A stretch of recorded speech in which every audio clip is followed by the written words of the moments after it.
સર્વ વડીલોને બંધુઓને નમસ્કાર. અત્યાર સુધી આપણે 14, 15 અને 16 ત્રણ નિયમનું ગ્રુપ જોયું. ગયા વખતે આપણે નિયમ નંબર 17, 18 અને 19 એમાં ખાલી નિયમ નંબર 17 આપણે જોયો હતો. કોઈને યાદ છે? સિમ્પલ કહી દઉં. નિયમ નંબર 17 છે, નાનકડું વાક્ય જ છે, માર્ગને શોધો. કંઈ સારું તત્વ એનું યાદ છે? કોઈ ક્વેશ્ચન થયો હોય? કેમ આવું નાનકડું સૂત્ર છે? એ બહુ પાવરફુલ સૂત્ર છે. માર્ગને શોધો.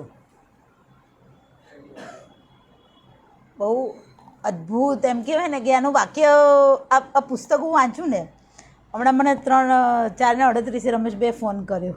મને કે આવવાનું છે. મેં હા હા બરાબર, મને ટાઈમ યાદ છે. મને કહે કયો નિયમ આવ્યા? મેં ત્યારે મને નથી ખબર. આવવાનું હોય ત્યારે કાં તો હું આગલા દિવસે જોઈ લઉં રેફરન્સ, અથવા જસ્ટ નીકળવાના થોડાક સમય પહેલાં જ હું જોઈ લેતી હોઉં. પણ આખી મેમરી મારી આખી પાછળની રિકોલ થઈ જાય કે શું અને ક્યાંથી ઇન્ટરલિંક એને આપણે કરી લેવાનું છે.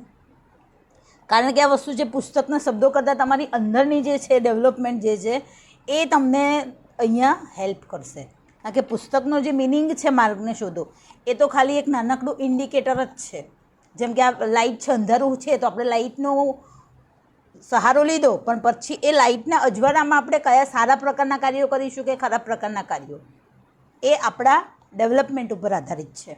તો આ માર્ગને શોધો એની થિયરી છે તો ખાલી ઇન્ડિકેટ કરે છે. એટલે બહુ થિયરી અંદરની બહુ એક વખત વાંચી લઉં ખરી, પરંતુ બધી આટલી બધી આંખો મને જોઈ રહી છે, તો તમે જે રીતે મને જોઈ રહ્યા છો તો તમારો ક્યાંક હશે એ સ્ટેજથી હું મારી અંદરનું હું બોલીશ. એટલે કોઈ પ્રવચનની હું તૈયારી એવી રીતે ગોખીને આવતી નહોતી. એટલે સહજ શૈલીમાં બધા જુઓ, એક જ ફ્લોમાં બધાની ડિરેક્શન હોય તો ઘણું બધું આપણે એમાંથી જે જગ્યાએ જે મેળવવાનું છે એ આપણે મેળવીને જઈએ. એટલે કે ને કે અહીંયા છે એટલે બધાને બહુ સારું ગમે છે. કારણ કે ક્યારેક કોઈ એક શબ્દ, કોઈ એક વાક્ય, કોઈ એક સ્ટોરી આપણને સ્પર્શ કરી જાય અને એ જ આપણને પછી એ છેક સુધી કામ લાગતી હોય છે. તો નાનકડું જ વાક્ય છે, માર્ગને શોધો, પરંતુ એક આમ કહેવાય ને કે એટમ બોમ્બ કરતાં પણ એની શક્તિ છે બહુ વધારે છે. મેં વાંચ્યું આગળની થિયરી, લગભગ 5:30 સુધી મેં જોયું રેફરન્સ આગળના નિયમોનું. તો એમ થાય કે મને એમ થાય કે આના ઉપર સ્ટડી ક્લાસની આને તો બધાએ રોજે રોજ શ્રીમદ ભગવદ્ ગીતાની જેમ ધર્મ પુસ્તક માનીને આને વાંચવું જોઈએ. કારણ કે કેવી રીતે જીવન જીવવું, કેવી રીતે આધ્યાત્મિક પ્રગતિ કરવી અને કેવી રીતે આપણા જીવનને એક ટ્રેક ઉપર સરસ મજાનું સુખી, શાંતિ, સમૃદ્ધિ અને આધ્યાત્મિક પ્રગતિ સાથેનું જીવન કેવી રીતે જીવવું, તેના બધા જ રહસ્યો, બધી જ ચાવી, બધા જ માર્ગો, બધી જ સમસ્યા, બધા જ પ્રશ્નોના જવાબ આપણને પુસ્તકમાંથી આપણને મળી જાય છે. એટલે એની કિંમત, એક એક વાક્યની, એક એક શબ્દની જે કિંમત છે ને એ અમૂલ્ય છે. એટલે હું મારા સમજણ પ્રમાણે સમજાવીશ, પણ જો જોડે વાંચશો તો એ ખરેખર બહુ જ આ જર્નીમાં આપણને બહુ જ ઉપયોગી થશે. હવે માર્ગને શોધવાની વાત આપણને કેમ કરી છે માસ્ટરે? તો પહેલાં તો તમને કીધું કે કોઈ બનાયેલું જો તમને રેડીમેડ આપવામાં આવે તો એનો કોઈ મતલબ છે નહીં. તમે તમારું જે છે બ્રેડ બટર, ગુરજેફે બહુ જ સરસ વાત કરી કે આ પૃથ્વી ઉપર જો તમે તમારું ઘર બાંધી નથી શકતા તો તમે બાંધી નહીં શકો તો તમે એને છોડી બી નહીં શકો. છોડવા માટે, વૈરાગ્ય માટે બધા કહે કે ને ધન સંપત્તિને લાત મારીને જતા રહે છે, પણ છોડવા માટે તમારી પાસે કંઈક હોવું તો જોઈએ.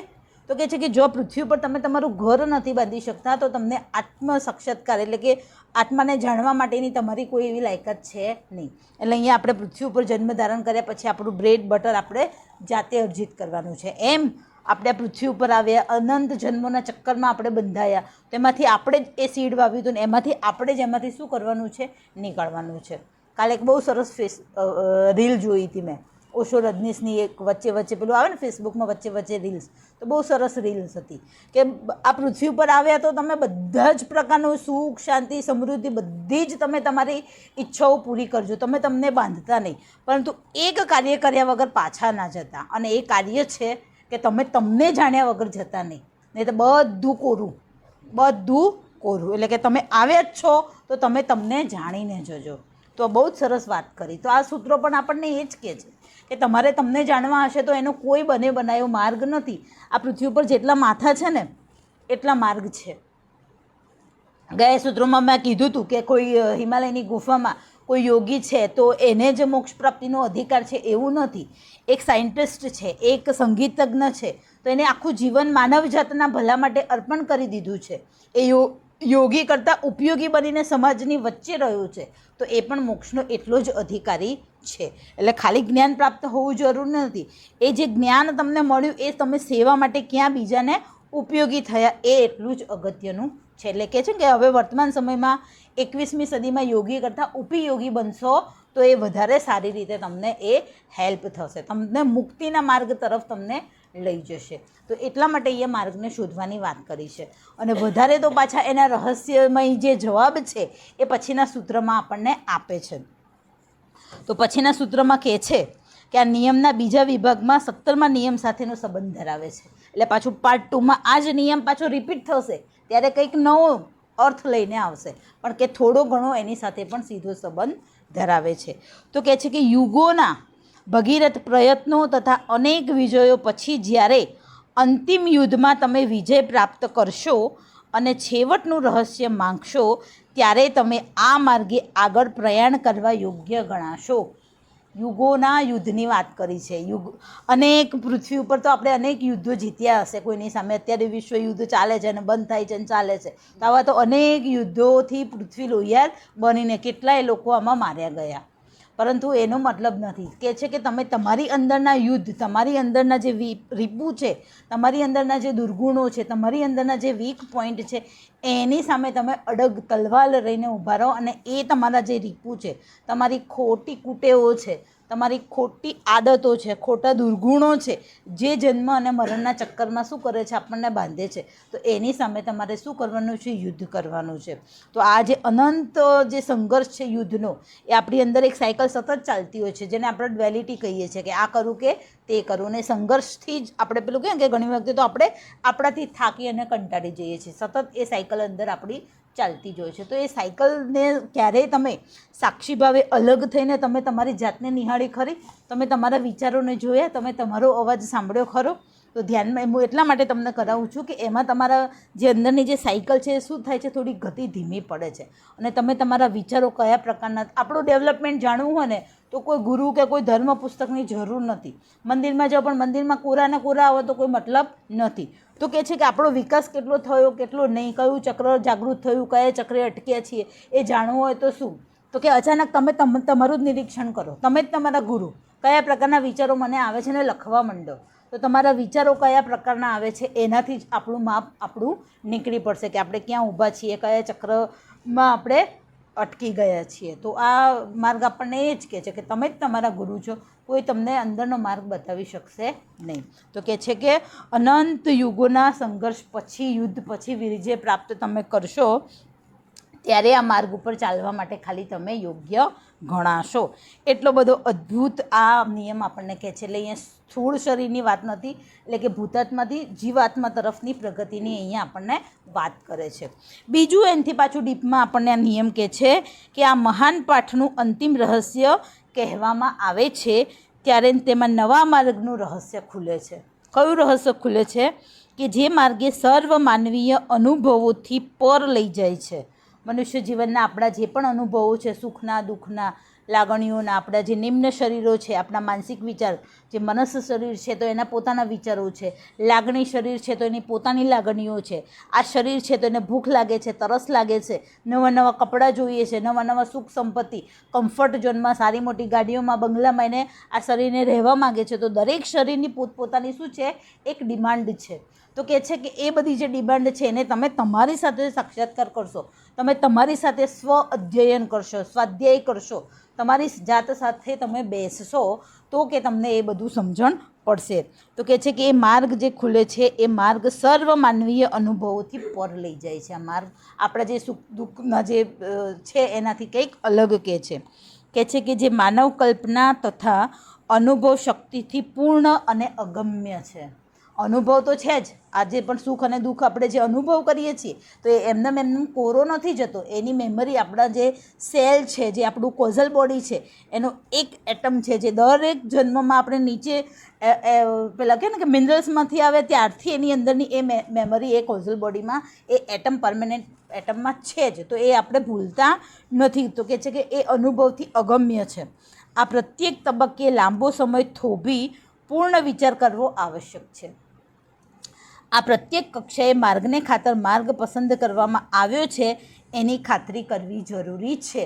માર્ગને શોધો, પરંતુ માર્ગને શોધો છો તો કોઈ પર્ટિક્યુલર એમ સાથે માર્ગને શોધવાનો નથી, નહીંતર તમે કસોટીમાં ફેલ થઈ જશો.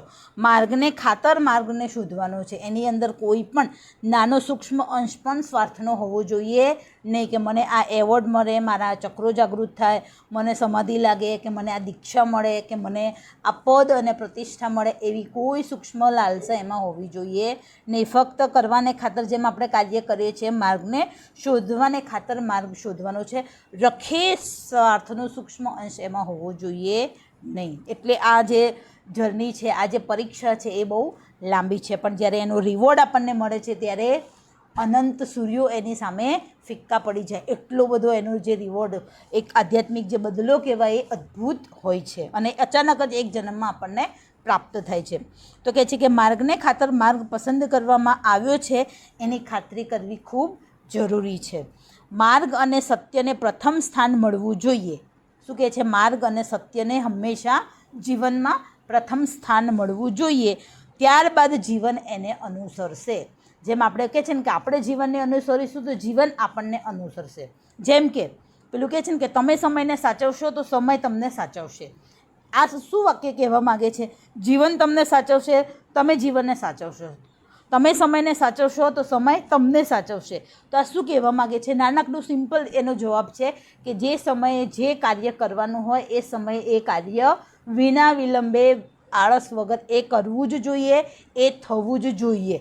તો યથાયોગ્ય સમયે કરશો તો યથાયોગ્ય સમયે તમને એનું જે ડેવલપમેન્ટના જે ફળ છે એ તમને મળશે જ મળશે. અત્યારે આપણા બધાનું સ્વાસ્થ્ય કેટલું બધું કથળી રહ્યું છે. કેમ?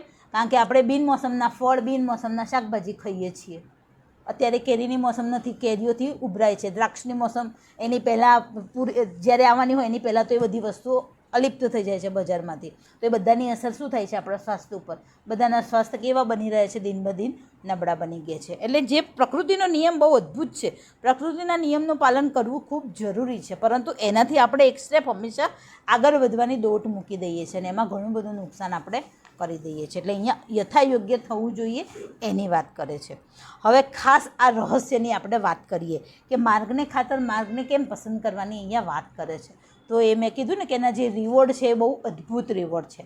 આપણે દીક્ષા શબ્દ તો સાંભળ્યો છે કે આપણે જ્યારે શ્રી ગુરુચરણે પુસ્તક છે, બેઝિક પુસ્તક છે, એની ક્વોલિટી ખાલી 50, જેમ પાસ થવા માટે કેટલા 30, 35, 37% જોઈએ, એમ ખાલી વધારે નહીં તો વિવેક, વૈરાગ્ય, પ્રેમ અને સદાચરણ, આ 4 જે સદગુણ છે એમાંથી 50% સિલેબસ જો પણ આપણે આપણા જીવનમાં ઉતારીએ તો કહે છે કે પહેલી દીક્ષા માટે તમે લાયક છો. આ પુસ્તકમાં જે વાત કરી છે એ જો નિયમો તમારા જીવનમાં આવે તો લગભગ તમને આ પુસ્તક અરહત પદ સુધી, એટલે કે મુક્તિના પદ સુધી તમને આ પુસ્તક છે એ તમને પહોંચાડે છે. તો કહે છે કે અહીંયા દીક્ષાની સાથે સાથે મહાદીક્ષાની પણ વાત આવે છે. પેલું કહેવાય ને કે આ પૃથ્વી ઉપર ઘણું બધું એવું બધું છે જે આપણી આ સૂક્ષ્મ ચર્મચક્ષુની આંખોથી ઘણું બધું અલિપ્ત છે. ઘણા બધા એવા રહસ્યો છે પ્રકૃતિના ભંડારમાં જેના વિશે આપણને કંઈ ખબર જ નથી. તો કહે છે કે જ્યારે જીવન મુક્ત આત્મા અરહત પદ સુધીના પોતાના પગથિયા પૂરા કરે છે. અરહત પદ એટલે લેટબીટર સાહેબ અને ડૉક્ટર એની બેસન્ટ એ આ જે એચિવમેન્ટ છે એને મને લાગે છે કે પ્રાપ્ત કર્યા હતા, પણ કદાચ એની બેસન્ટનું શરીર બહુ જર્જરિત થઈ ગયું હતું, તો કદાચ એ એક નવો જન્મ બહુ નજીકના ભવિષ્યમાં ધારણ કરશે એવું કંઈક મેં એવી નોંધ જોઈ હતી. એટલે અરહત એટલે કહેવાય ને કે મુક્તિ, મોક્ષ જેને મળી ગયો છે. 5th પ્લેનની જ્યાં વાત છે, જ્યાં સ્ત્રી અને પુરુષ એવો કોઈ ભેદ છે નહીં. 5th બોડી સુધી તમે પહોંચો એટલે તમને યુનિટી ઓફ લાઈફના અનુભવ તમને થઈ જાય. યુનિટી ઓફ લાઈફમાં એટલે હું અને તમે, અથવા એક નાનકડી કીડી કે આ ટેબલ કે કોઈ પણ સ્થૂળ સૂક્ષ્મ કોઈ પણ જે આકારધારી જે પણ આ પૃથ્વી ઉપર છે એ તમારાથી અલગ નથી. એ તમે જ છો ને તમે એ છે. એ યુનિટી ઓફ લાઈફનો જે અનુભવ છે એ આપણને 5th પ્લેન પહોંચીએ ત્યારે થાય છે અને એ સ્પાર્કે આપણે પહોંચી જઈએ એટલે આપણને મોક્ષ મળી જાય છે. પછી આગળ નવો જન્મ લેવો ન લેવો એ આપણા ડેવલપમેન્ટ ઉપર આધારિત છે. તો કહે છે કે અરહત પદ સુધીના પગથિયાની વાત કરી છે. જુઓ આગળ કેટલા પ્રકૃતિ આપણને રહસ્યની વાત કરે છે કે જીવન મુક્ત આત્મા અરહત પદ સુધીના પોતાના પ્રગતિના સોપાન પૂરા કરે છે અને એ પછીની પ્રથમ મહાદીક્ષા. શું કહે છે, એ પછીની પહેલી આ 5 દીક્ષાઓ પ્રાપ્ત કર્યા પછી પહેલી મહાદીક્ષા તરફ પ્રગતિ આરંભે છે. અને એ જ્યારે પ્રગતિનું પહેલું કદમ મૂકે છે ત્યારે 7 પ્રકારના એક ચોઈસના સ્ટેજ આવે છે. શું કહે છે એના માટે કે એની સમક્ષ પડેલા કેટલાક માર્ગો પૈકી એકની એ પસંદગી કરે છે. એટલે કે એ આંકડો પવિત્ર 7 એટલે કે 7નો માન્યો છે. એની સમક્ષ 7 અલગ અલગ માર્ગ ખુલ્લા થાય છે. પહેલી મહાદીક્ષા પ્રાપ્ત થાય ત્યારે શિષ્યને પછી પૂછવામાં આવે છે કે આ 7 માર્ગોમાંથી તારે કયા માર્ગ તરફ જવું છે. બધા માર્ગ ઉપર એકસાથે ચાલી શકતા નથી. કોઈ એક માર્ગની આપણે શું કરવી પડે છે, પસંદગી કરવી પડે છે. અને એ પસંદગી કરવા માટે આપણો ગોત્ર, આપણો સ્વભાવ, આપણું જે રેસ છે, આપણું ટેમ્પરામેન્ટ છે, એને અનુકૂળ જો આપણે માર્ગ પસંદ કરીએ તો આપણને વધારે સુટેબલ થાય. એટલે અહીંયા આપણે નથી કહેતા જ્યોતિષનો સહારો આપણે કેમ લઈએ છીએ, જન્મ તારીખનો, નક્ષત્રનો, મુહૂર્તનો. તો આની પાછળ સાયન્સ છે કે માર્ગમાં ઓબ્સ્ટેકલ ઓછા આવે જો સુટેબલ. જેમ કે મારું 9th છે જન્મ, તો 9થના હંમેશા પેલું કહેવાય ને કે એક સ્ટેમિના, એક હંમેશા બળપૂર્વકના સ્ટેમિનાવાળા, લીડરશિપવાળા, આમ પહેલાં કે જે સતત આપણને ગતિશીલ રાખે એવા જ કાર્યોમાં આપણને મજા આવે. પણ આપણને પછી ઠંડા ખૂણે બેસીને કાર્યો કરવામાં આપે તો આપણને આપણા સ્વભાવથી વિરુદ્ધ છે, તો એ આપણને ગમે નહીં. તો કહે છે કે અહીંયા આપણે આપણા સ્વભાવને, આપણા ગોત્રને આપણે ઓળખ્યા હશું તો એ રીતની પેલું જે સૂત્ર કે છે ને એનું રહસ્ય હવે પ્રગટ થાય છે કે માર્ગને શોધવાને ખાતર તમે માર્ગને શોધજો. પછી આગળ હજી 18મો ને 19મો નિયમ કહે છે કે હૃદયના એના માટે માર્ગને શોધવા માટે તમે બહાર ના ભટકતા, તમે તમને ગુરુ બનાવજો, તમે તમને જ ગુરુ પદે સ્થાપિત કરજો અને હૃદયના ઊંડાણમાં ઉતરીને તમે માર્ગને શોધજો. અને પાછું 19મો નિયમ પાછો વિરોધાભાસી કહે છે કે હિંમતપૂર્વક બહાર નીકળીને માર્ગને તમે શોધજો. એટલે અહીંયા કોઈનો પણ સહારો લેવાની અહીંયા વાત આવતી નથી. આપણે જ આપણા પગને શું કરવાના છે, મજબૂત બનાવવાના છે. જેમ કોઈ નવો ધંધો શરૂ કર્યો હોય ને કોઈ સબસિડી બી ના આપે, કોઈ લોન બી ના આપે, કોઈ ઓછીના બી પૈસા ના આપે ને સ્ટ્રગલિંગ કરીને આપણે આપણો ધંધો એસ્ટાબ્લિશ કર્યો હોય તો એના એક રૂપિયાની આપણને શું હોય, વેલ્યુ હોય. તો એની વાત છે અહીંયા. એ જે અત્યારના જીવનમાં આપણે જે સંઘર્ષ કરીશું બધું જાતે જ કરીશું, કોઈના બી સપોર્ટ વગર, તો એ જે ક્વોલિટી છે ને એ આપણને અહીંયા ખૂબ ઉપયોગી થશે. એટલે કે છે ને કે આ પૃથ્વી ઉપર કશું જ નકામું નથી. નથી તમારો બોલાયેલો શબ્દ નકામો, નથી કરેલો વિચાર નકામો, નથી કોઈ વસ્તુ શીખ્યા હશો એ નકામું નથી, કોઈ તમે લેટગો કર્યું હશે, કંઈ જતું કર્યું હશે, કંઈ શીખ્યું હશે, કશું જ નકામું નથી. પ્રકૃતિ તમારા બધાની જ શું કરે છે, નોંધ લે છે. એટલે કરે પેલું કહે ને કે જતું કરવું, ત્યાગ કરવો, તો કઈ વસ્તુ વ્યર્થ નથી. એનો રિવોર્ડ તમને અહીંયા મળે છે જ, મળે છે ને મળે જ છે.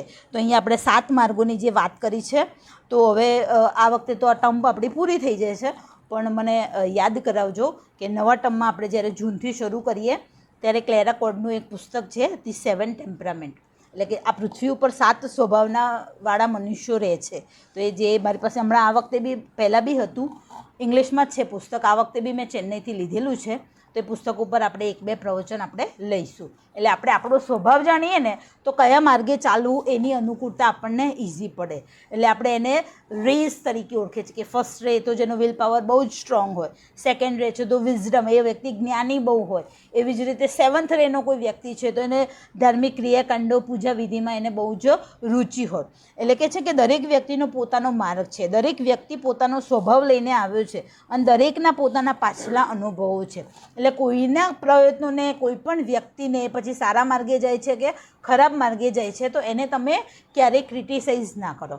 એ કયા રેઝનું છે, એનું ટેમ્પરામેન્ટ કયા રેઝનું છે, તો એ પ્રમાણે એ વ્યક્તિ શું કરે છે, એ પ્રકૃતિના સ્વભાવથી બંધાયેલો છે એટલે એ પ્રમાણે વર્તન કરે છે. તો એ એના સ્વભાવથી બંધાયેલો છે. માટે આપણે શું કરવાનું કે એનું જે બાહ્ય નિમ્ન જે પર્સનાલિટી છે એને જોઈને ખોટા કર્મો કે ખોટા વિચારો આપણે કરવા જોઈએ નહીં, નહીંતર એ શું કરે, આપણને નુકસાનમાં મૂકી દેતા હોય છે.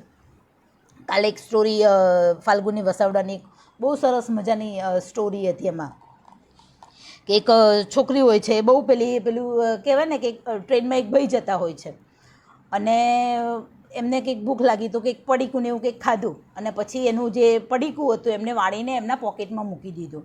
તો દૂરથી એક છોકરી જોતી હશે કોઈક સીટ ઉપર બેઠી હતી, તો એને સરસ મજાનું કાર્ડ છે એ ભાઈના હાથમાં મૂક્યું. તો એની અંદર સરસ વાક્ય લખ્યું હતું કે સ્વચ્છતા જાળવવા બદલ ખૂબ ખૂબ આભાર, એમ નાનકડું જ વાક્ય લખ્યું હતું. તો કહે છે કે આટલું સુંદર જે છે, એનું નામ રાગિની હોય છે છોકરીનું, તો કે આટલું સુંદર જે કાર્ડ છે તો કે મેં મારા હાથે જાતે બનાવ્યું છે. તો કે મને કેમ આપ્યું? તો કે તમે રેપર છે ટ્રેનમાં નાખવાને બદલે તમારા પોકેટમાં તમે નાખ્યું, તો કહે છે કે મેં તમને આપ્યું. તો કહે છે કે આની પ્રેરણા, અને એ ભાઈ એકચ્યુઅલી બહુ ફ્રસ્ટ્રેટ થઈ ગયા હોય છે અને સુસાઇડ કરવા જતા હતા. અને પેલું કહે ને કે પ્રકૃતિ તમને ક્યાં કેવી રીતે, ક્યાં કોકનું કરેલું કાર્ય કેવી રીતે તમને હેલ્પ કરે છે તમે જુઓ. તો બહુ સરસ એ પ્રભાવિત થાય છે. અને પછી વાત કરે છે કે તને આની પ્રેરણા કેવી રીતે મળીને શું છે. તો કહે છે કે હું નાનપણથી જ મારા, કે અમે 3 ભાઈ બહેનો હતા અને કે બધા સરસ દેખાવડાવા અને બધા, અને કે હું પહેલેથી કે થોડી જાડીને કાળીને રૂપે રંગે જરાય એમ કે હું સારી રહી, એટલે હંમેશા બધાનું ઉપેક્ષાનો જ હું ભોગ બની.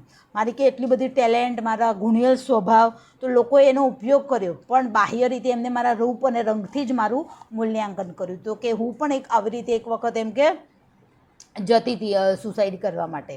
તો કહે છે કે કોઈ એક યુવાન હશે, આંધળો યુવાન હશે, એને ભટકાઈ ગયો, એટલે ભય પડી ગયો, એટલે પછી એને ઊભો કરવા જાય છે. એટલે એ યુવાન છે એનો આભાર માને છે.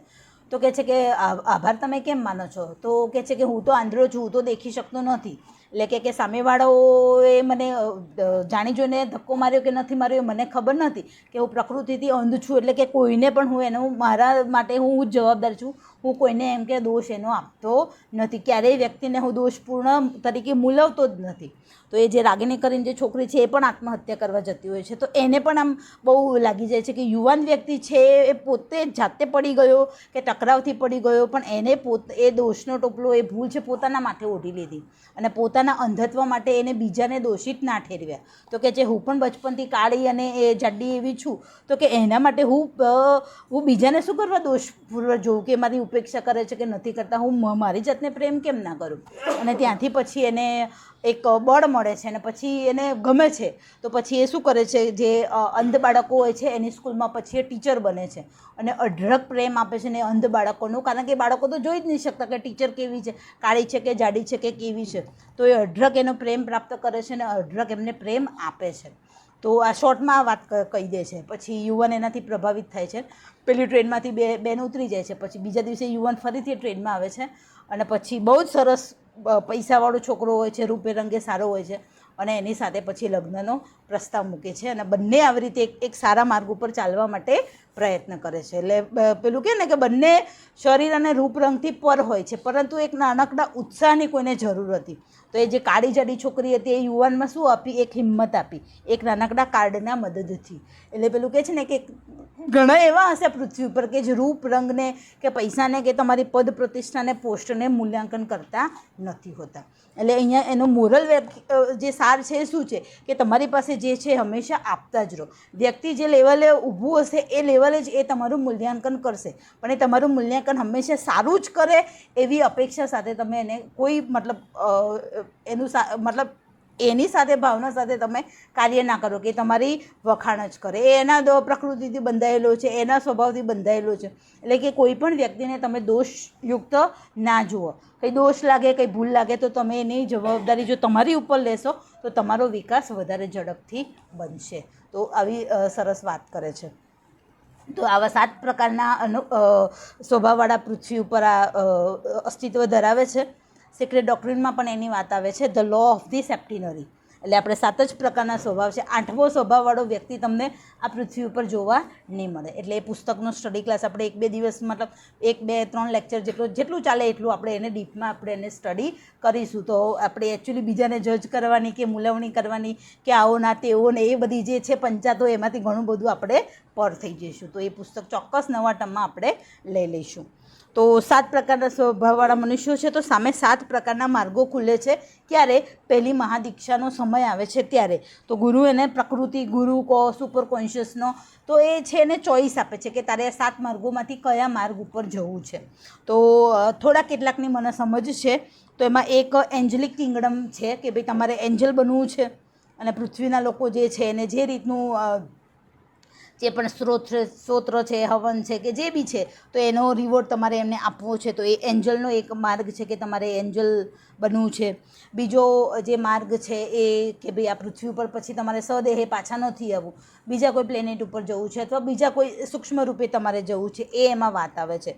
પછી ત્રીજી વાત સાયલેન્ટ વોચરની પણ છે કે આ પૃથ્વી છે તો એની પર એક મોટું વિશાળ એક વ્યક્તિત્વ છે કે જે પેલું કહે છે ને કે પૃથ્વી ઉપર એક પત્તું પણ એની ઈચ્છા વગર એમ કે હલતું નથી. તો એ સાયલેન્ટ વોચરના જે ઝોનમાં છે એમાં જવું છે કે પૃથ્વીના લોકો તમારી નોંધ પણ નહીં લે. તો તમારે એ ઘણાનો એવો સ્વભાવ હોય કે બસ શાંતિથી ખૂણે બેસીને કામ કરવું છે, તો તમારે એમાં જવું છે. ચોથો સ્વભાવ છે કે તમારે અવતારી પુરુષ બનીને આ પૃથ્વીના લોકોને વધારે ને વધારે ઝડપથી પ્રગતિના માર્ગ ઉપર લઈ જવા માટે, તમને એમના જ્ઞાન માટે, ભક્તિ માટે જે રીતે સમય છે એ રીતે તમારે અવતારી પુરુષ બનીને માનવજાતના ભલા માટે તમારે સ્વઅર્પણ કરવું છે. એટલે કે તમારે અવતારી પુરુષ બનવું છે. જેમ કે મોહમ્મદ પૈગંબર છે, રામકૃષ્ણ પરમહંસ છે, તો આપણે એને આ કક્ષામાં આપણે એને મૂકી શકીએ. તો એ માર્ગ તમારે પસંદ કરવો છે. તો આવી રીતે આવા 7 અલગ અલગ પ્રકારના ચોઈસના માર્ગ ખુલતા હોય છે. તો એ વખતે કે તમને આ જે સૂત્રો છે એ પ્રમાણે જો તમે ચાલ્યા હશો તો એનો જવાબ છે કોઈ ગુરુ તમને આપશે નહીં. તમે તમારા સ્વભાવને અનુકૂળ તમે માર્ગને પસંદ કરશો, અને એક વખત માર્ગને પસંદ કરશો પછી તમે એને પાછા ફરી શકતા નથી. એટલે બહુ જ વિચારીને એ માર્ગની આપણે પસંદગી કરવાની હોય છે. એટલા માટે આ સૂત્રો જે છે ને કે પહેલાં તમને નાનકડા રાઈના દાણાથી વિશાળ વટવૃક્ષ તરફનું આખું ચિત્ર છે એ આ પુસ્તક આપણને આપણી સમક્ષ પ્રગટ કરી દે છે. એટલે નાનકડા સૂત્રો છે પણ એમાં જે જવાબો છે બહુ વિસ્ફોટક એના જવાબો છે. તો કે આવા 7 માર્ગો જે છે એ ખુલ્લા થાય છે, તો એ વખતે આવા સૂત્રો આપણને હેલ્પ થાય છે. બહુ સરસ અહીંયા આપણને આ બધા સૂત્રોની વાત આવે છે. પછી 18મો નિયમ આપણને કહે છે કે હૃદયમાં ઊંડા ઉતરીને માર્ગને શોધો, કોઈ બીજા ઉપર આધાર રાખો નહીં. તમારો જે સ્વ છે એ શું તમને કહે છે, તમારે કયા માર્ગ ઉપર ચાલવું છે. દાખલા તરીકે, ઉદાહરણ તરીકે તમારે ભક્તિના માર્ગે ચાલવું છે, એટલે કે કોઈ સ્વરૂપ છે, મૂર્તિ એક પ્રતીક છે, તો પ્રતીકનો સહારો લઈને તમારે ભક્તિ એટલે કે એ જે પ્રતીક એટલે માની લો કે કૃષ્ણ ભગવાન છે, શ્રીનાથજી છે, કે કોઈ ફેમિનાઇન એટલે કે કોઈ દેવી છે, દુર્ગા છે, મા કાળી છે, લક્ષ્મી છે, પેલું અત્યારે કહે છે ને દુર્ગા સપ્તશતી, એની સાધના વધારે બહુ જ ફેમસ છે. તો તમારે કોઈ પ્રતીકને તમારા કરતાં હાયર માનીને તમારે ડિવોટેડ થઈ જવું છે. ભક્તિનો માર્ગ શું છે? સંપૂર્ણતઃ શરણાગતિનો માર્ગ છે. એમનેમ કે એ પણ કંઈ સહેલો માર્ગ નથી. તમારે મસ્તકને શું કરી દેવાનું છે? કાપીને તમારે એના ચરણોમાં ધરી દેવાનું છે. એટલે સંપૂર્ણ શરણાગતિનો, સંપૂર્ણ ડિવોશન એટલે ડિવોટેડ, તમારે 100% સરેન્ડરનો જે માર્ગ છે એ ભક્તિનો માર્ગ છે. તો એ માર્ગને પસંદ કરવો છે. જ્ઞાનનો માર્ગ છે જેમાં ધ્યાન અને સમાધિની વાત આવે છે. તો ધ્યાન અને સમાધિના માર્ગમાં ચાલતા પહેલાં તમારે પતંજલિનો જે અષ્ટાંગ માર્ગ છે એનો યમ છે, નિયમ છે, આસન છે, પ્રત્યાહાર છે, ધારણા છે, ધ્યાન છે અને સમાધિ છે. તો આ જે યોગના જે 8 અંગો છે તો એને તમારે શું કરવું પડે? એને જીવનમાં ઉતારવા પડે. જો તમને એ સહેલા લાગે તો તમારે ધ્યાનનો જે માર્ગ છે એ તમારા માટે યોગ્ય માર્ગ છે. પછી રાજમાર્ગ પણ આવે છે, કર્મનો માર્ગ પણ છે કે ભાઈ તમારે કશું જ નથી કરવું, જે સહજ ભાવે પ્રવાહમાં તમારે રહેવું છે. સહજ સમાધિ યોગ પણ છે કે જે આવી પડે છે એમાં સહજ રીતે જ મારે આગળ વધવું છે. તો એ કર્મનો માર્ગ છે. એટલે કે કહેવાનો મતલબ કે સંસારમાં રહીને સારા કાર્યો કરતાં કરતાં તમારે મુક્તિને પ્રાપ્ત કરવું છે. તો જેમ કે તુલાધર નામનો વેપારી છે, તો તુલાધર નામનો જે વેપારી છે, ઘોરો કુંભાર છે, તો આ બધાએ સંસારમાં રહીને જ કર્મ કરતાં કબીર પણ ભક્તિના માર્ગને પણ પ્રાધાન્ય આપ્યું, જ્ઞાનને પણ પ્રાધાન્ય આપ્યું, અને પોતાના જીવનના કાર્યોથી કાપડ વણીને સંસારને વસાવીને એમને કર્મના માર્ગની પણ જે મહત્તા છે એમને સમાજમાં સ્થાપિત કરી હતી. અને એમના જીવનમાં તો આપણે 3 માર્ગનો સમન્વય છે એ કબીરના જીવનમાં આપણે જોઈ શકીએ છીએ. તો એ રીતે કર્મનો માર્ગ પણ તમે પસંદ કરી શકો છો. એટલે કહેવાનો મતલબ કે કોઈ માર્ગ નાનો નથી, કોઈ માર્ગ મોટો નથી, અને તે બધા માર્ગો ક્યાં જાય છે? પર્વતના શિખર તરફ જ જાય છે. એટલે કે મુક્તિના સોપાન તરફ લઈ જાય છે. પરંતુ મુક્તિના સોપાનમાં પણ જ્યારે પછી મોટી દીક્ષા પ્રાપ્ત કરો ત્યારે 7 માર્ગો છે, એ 7 માર્ગોમાંથી ચોઈસ કરવાની હશે તો આ સૂત્રો આપણને ખૂબ ઉપયોગી થશે. એટલે કોઈ માર્ગ નાનો નથી, કોઈ માર્ગ મોટો નથી, પણ એનો જવાબ છે કે તમારે કયા માર્ગ ઉપર ચાલવું છે. તો તમે જ તમને તમને એનો સાચો જવાબ તમે આપી શકો છો. અને પછી કહે છે કે એના માટે પણ તમારે શું કરવાનું, તો કહે છે કે હિંમતપૂર્વક બહાર નીકળીને માર્ગને શોધ કરવી પડશે. હવે બહાર નીકળીને એટલે ઘરની બહાર નીકળવાનું, કોઈ સંસ્થાથી વિમુખ થઈને બહાર નીકળવાનું, કોઈ ગુફામાં જતા રહેવાનું, સંસારને છોડીને બહાર નીકળીની વાત કરવાની છે. તો માર્ગને શોધવાનો કેવી રીતે, તો કહે છે કે તમારી નિમ્ન પ્રકૃતિ, તમારા સ્વને બાજુમાં મૂકીને તમારે માર્ગને શોધવાનું છે. તો એ સેન્સમાં કહે છે કે હિંમતપૂર્વક બહાર નીકળીને માર્ગને શોધો, એટલે કે તમારા સ્વને છોડો. જે અંદરની સાયકલ છે જે સતત કરે છે ને, આ ગમે, આ ભાવે, આ ના ફાવે, પેલું કે જીવનમાં ફાવે, ચાલે, ભાવે, આ 3 શબ્દો હોય તો બધું તમે એડજસ્ટમેન્ટ તમે કરી શકો. એટલે કે નિમ્ન સ્વને, નિમ્ન દેહાત્મ ભાવને, નિમ્ન પર્સનાલિટીને, એટલે વિચારોને, લાગણીઓને અને શરીરને બાજુમાં મૂકીને કરવા યોગ્ય કાર્ય પસંદ કરવા માટેનો જ માર્ગ પસંદ કરો તમે. તો એ રીતે તમારા નિમ્ન સ્વમાંથી બહાર નીકળીને, હિંમતપૂર્વક બહાર નીકળીને માર્ગને ખોજવાની અહીંયા વાત કરે છે. તો કહે છે કે દેહાત્માને તમે ભૂલશો તો જીવાત્મા તમને પકડમાં આવશે. જીવાત્માને તમે જીતશો તો શુદ્ધ આત્મા છે એ તમને પકડમાં આવશે. હવે તમે જુઓ ખેલ પ્રકૃતિનો, કે જ્યારે શુદ્ધ આત્માને શુદ્ધ સ્વરૂપમાં તમે જુઓ, સોનાને 100 ટચના સોના સ્વરૂપે જુઓ તો શું થાય, તો પ્રકૃતિના કેટલા મોટા રિવોર્ડ મળે છે એની વાત આપણને પેજ નંબર 159માં કીધી છે. બહુ અદ્ભુત વાત છે. કહે છે કે આમ જ ઉચ્ચ કક્ષાએ મહાત્મા પદે પહોંચેલા વ્યક્તિ ઉપર ઈશ્વરી ત્રિમૂર્તિના 3જા અંશની શક્તિઓ રેડાય છે. સમજાવું છું, આખું વાંચી લઉં. જેને પેન્ટેકોસ્ટમાં અગ્નિ જ્વાલા સમ લપકતી જીભોના રૂપકથી દર્શાવવામાં આવી છે. આમ સમય જતાં મહાત્મા ત્રિમૂર્તિના આ નિર્વાણિક ભુવન પર વ્યક્ત થતાં 3જા અંશ સાથે એકત્વ સાધે છે. હજી તો 3જા જ અંશ સાથે એકત્વની વાત આવે છે, પણ એ પણ નાનું મોટું એચિવમેન્ટ નથી. તેનું હવે પછીનું પગલું, જેમાં ઈસુ ખ્રિસ્તે પિતાનું હૃદય, ક્રિશ્ચિયનિટીમાં પેલું father, holy father and the ghost, એ 3 સિમ્બોલની વાત આવે છે, એની વાત કરે છે. તો કહે છે કે પછીનું પગલું ઈસુ ખ્રિસ્તે પિતાનું હૃદય શબ્દોથી દર્શાવેલ છે, તે અંશ સાથે એક થવાનું છે. હવે એથી આગળ, તો કહે છે કે એથી આગળ લેખક પોતે લખે છે કે તે વિશે કશું હું જાણતો નથી, પણ મને ખાતરી છે કે તે આપણા સૂર્યમંડળના પરમેષ્ઠીની, સૂર્યમંડળ, આપણો જે આખું ઇવોલ્યુશનનું જે પ્લાન, મોટો પ્લાન છે, સૌરમંડળનો જે પ્લાન છે, એમાં પૃથ્વી ગ્રહ એક નાનકડો સ્થૂળ આકાર ધરાવતો અને એની અંદર સ્થૂળ આકાર ધરાવતા પશુ, પક્ષી, પ્રાણી અને મનુષ્ય લોકો વસે છે. તો આ સૌરમંડળના ઇવોલ્યુશન પ્લાનમાં પૃથ્વીનો નાનકડો ગ્રહ એક નાનકડો ભાગ છે. શેની વાત કરે છે? આપણા અધિષ્ઠાતા કોણ? આપણે આજે પણ ભગવાન સૂર્યનારાયણ તરીકે જ આપણે શું કરીએ છીએ? સંબોધીએ છીએ. તો કહે છે કે આપણા સૂર્યમંડળના પરમેષ્ઠીની વધુ ને વધુ નજીક પહોંચી રહે છે. કોણ વ્યક્તિ એ લેવલે પહોંચે છે? જે દેહાત્માથી શુદ્ધ જીવાત્મા અને જીવાત્માથી શુદ્ધ આત્માના ટચ આપણે કરીએ છીએ, ત્યારે ત્રિમૂર્તિમાંથી એક અંશ આપણને, એનો સ્પર્શ આપણને થાય છે. એટલે પેલું યુનિટી ઓફ લાઈફ અને મોક્ષ તો ક્યાંય નાનકડું બચ્ચું જ રહ્યું, પેલું કે મળે ને એના પછી પણ કેટલું બધું વિશાળ જ્ઞાન, કેટલું બધું વિશાળ ભણવાનું આ પૃથ્વી ઉપર છે. તો એના જેવું મોક્ષ તો ક્યાંય સાઈડમાં નાનકડું સ્વરૂપ ધારણ કરીને બાજુમાં રહ્યો. એ સિવાય પણ પેલું ઘણું બધું છે. એટલે મેડમ બ્લેવટ્સ્કીની બહુ 5 મેસેજીસ કરીને નાનકડું પુસ્તક છે. ઇવન સિક્રેટ ડોક્ટ્રીનમાં પણ એક વાત કરી છે, અને જે 7 જે હિડન બહુ ગુડ નિયમો આપ્યા છે એમાં પણ એની વાત કરી છે કે મનુષ્યની અંદર કંઈક એવું ચૈતન્ય છે જેને આપણે ખાલી હિન્દુ ધર્મમાં જ આત્મા એવા નામે ઓળખીએ છીએ. પણ જ્યારે બધા ધર્મોના લોકોને, જ્યારે આ થિયોસોફી છે, કોઈ પર્ટિક્યુલર ધર્મની વાત નથી કરતી, બધા ધર્મનો સમન્વય કરીને બધા લોકોને સાથે રાખીને આગળ ચાલવાની વાત કરી છે. એટલે એ ઈશ્વરીય અંશને, એ આત્માના અંશને આપણે અહીંયા એક દિવ્ય તણખો એવું કહી શકીએ. તો એ જે દિવ્ય ચૈતન્ય છે એના વિકાસની કોઈ જ સીમા નથી, એના વિકાસની કોઈ સીમા નથી. મોક્ષ તો એમાં શું છે? એક નાનકડો પડાવત છે, નાનકડો પડાવ છે. એટલી બધી ગુહ્ય આગળ એડવાન્સ, સુપર એડવાન્સ આપણા થિયોસોફીના લિટરેચરમાં કરી છે. તો કહે છે કે સૂર્યમંડળના પરમેષ્ઠીની વધુ ને વધુ નજીક પહોંચી રહે છે અને આપણે સદૈવ જ્યોતિની નજીક જતા જઈશું, પરંતુ કદી જ્યોતિને અડકીશું નહીં. એનો અર્થ એ નથી કે જ્યાં તે ઊભા છે ત્યાં આપણે પહોંચીશું નહીં. તો વધારે ડીપમાં પાછું વધારે કન્ફ્યુઝ ના કરે એટલે પહેલાં જે ત્રિમૂર્તિની વાત કરું તો આપણા હિન્દુમાં જે ત્રિમૂર્તિ એટલે આપણે શું કહીએ છીએ, બ્રહ્મા, વિષ્ણુ અને મહેશની વાત કરીએ છીએ. ઇંગ્લિશમાં ગોડ શબ્દ છે. ગોડ એટલે ઈશ્વર, ભગવાન.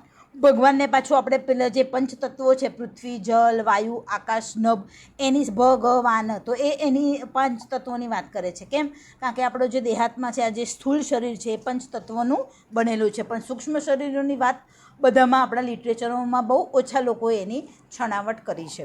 પછી ઇંગ્લિશ શબ્દ આપણે કહીએ જીઓડી, ગોડ. તો જી એટલે જનરેટર, ઓ મીન્સ ઓપરેટર અને ડી મીન્સ ડિસ્ટ્રોય. તો આ જ વાતને અહીંયા થિયોસોફીમાં લોગોસના સ્વરૂપે બતાવી છે કે 3 Logos, first Logos, second Logos અને થર્ડ લોગોસ. તો કહે છે કે જ્યારે શુદ્ધ આત્માના અંશ તરફ આપણું નાનકડો ચૈતન્યનો અંશ ત્યાં સ્પર્શ કરશે ત્યારે જે ફર્સ્ટ લોગોસ છે કે જ્યાંથી એનું જે જીવન છે એ રેડાય છે, એ જે ચાર્ટ છે એવું લેતી આવીશ, નેક્સ્ટ ટાઈમ આવીશ ત્યારે લેતી આવીશ. આખું ચાર્ટ બહુ જ મસ્ત બતાવ્યો છે. The path and the masters નામનું જો પુસ્તક તમારા ઘરે હોય તો એ પુસ્તકની અંદર સરસ મજાનો કલરફુલ એ ચાર્ટ આપેલો છે કે 3 જે લોગોસ છે તો કયા લોગોસના રેસ કયા પ્લેન સુધી એ આવે છે.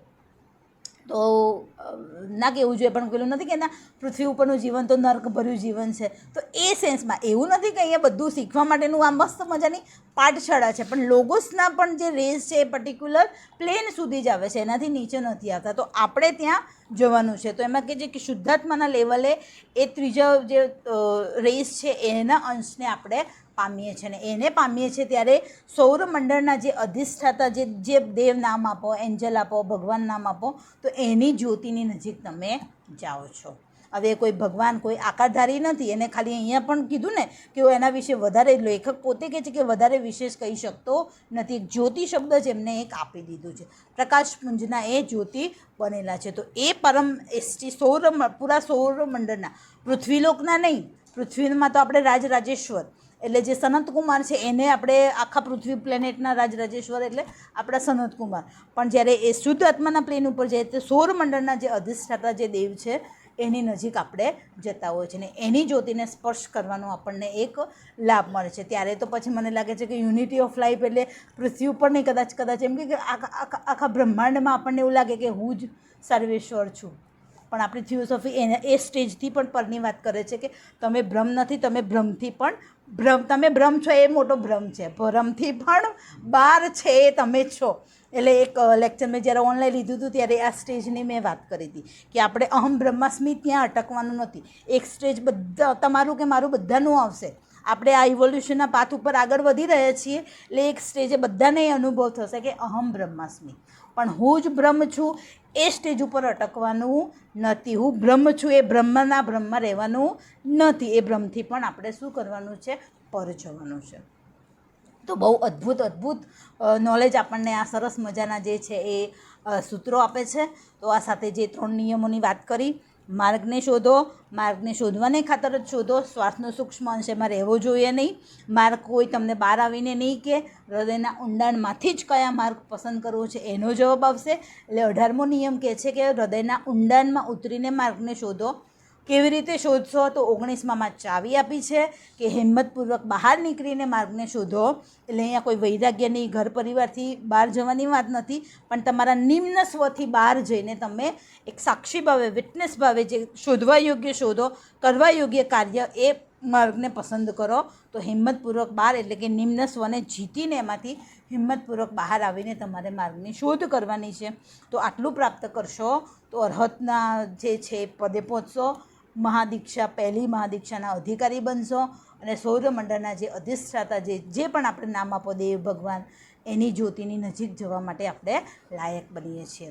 એટલે વિચાર કરો આપણા જે માસ્ટર્સ છે એ આપણને આપણા શિષ્યોને કેટલું બધું આપવાની વાત કરે છે. અહીંયા તો આપણે ખાલી કોઈ ચક્રની વાતો કરીએ ને તોય આપણે પ્રભાવિત થઈએ, કોઈ મંત્ર આપે, કોઈ રેકી આપે, કોઈ હિલિંગ આપે ને તો એવા ગુરુથી એવા આપણે પ્રભાવિત થઈએ છીએ. તો આપણા લિટરેચરમાં તો કેટલા મહાન ગુરુઓની અહીંયા વાત આવે છે. એટલે બહુ કહે છે કે થિયોસોફી અહીંયા બહુ મોટા ટોળાને એટલે ભેગું નથી કરતું, સિલેક્ટેડ સોલ માટે જ છે કે જે ખરેખર એના માટે અધિકારી છે. એટલે બહુ અદ્ભુત આનું જ્ઞાન છે. વાંચો, આને જ અમલમાં મૂકો. ધીમે ગતિએ પણ નક્કર ગતિ આપણે સાથે જઈશું. તો આના પછીનો નિયમો નેક્સ્ટ ટાઈમ આપણે લઈશું. 7